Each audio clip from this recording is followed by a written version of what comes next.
What is your full name? Jonathan just wants saying Nagi. And what is your year and major? Well, I am a senior at Sacramento State studying political philosophy, but when I was at Moorpark, I was mostly an environmental science major, and I was at Moorpark for 4 years. Let's see, I've been gone 3 semesters now, so. Okay. Cool, thanks. And my last name is spelled N-A-G-I. That's helpful. Thank you. Since you're recording this, yeah. And do you give permission to Moorpark College and Student Health 101 to use this video to just publish it? Yes.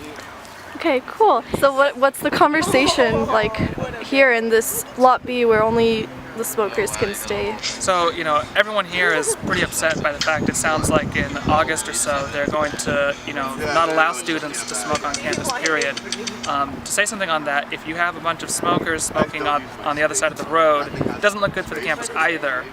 Doesn't quite solve the problem of, you know, minimizing it. But up here, you know, kids, you know, they're upset that they're losing a spot where they congregate and hang out for a little bit. People really care about this spot. There's a great sense of community here. And I go to Sacramento State and I'll tell you that it does not have a spot like this. And the sense of community at Sacramento State rather suffers.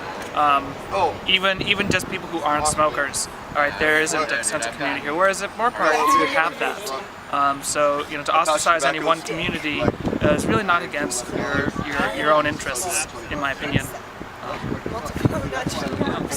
The conversation up here at the smoke spot is never going to be, hey, I want to quit smoking cigarettes, because people come up here to smoke their cigarettes. That's kind of why we're all here.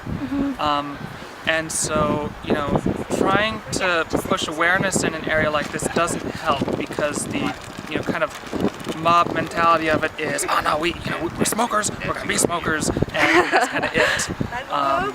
Whereas, you know, having access to the resources that I mentioned, you know, having the gum and the patches, that really would be helpful to anyone who wants to kind of low-key, you know, try to quit smoking cigarettes without giving the appearance that that's what they're doing. And so, can you tell us a little bit about how you started smoking?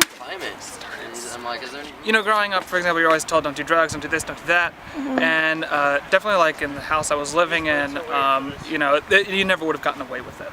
So when I started my first year of college at Rochester Institute of Technology, I decided, okay, this would be the place, you know, I'm old enough, can buy them myself, and I can see what this is all about.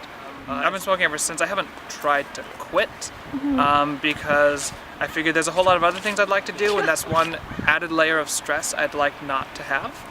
So I'm kind of biding my time on that one. I know I can't wait forever to do that, but it is something I do eventually want to do.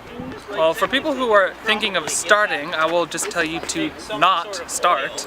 You will make your life a lot easier if you don't start, especially if you at some point intend to quit.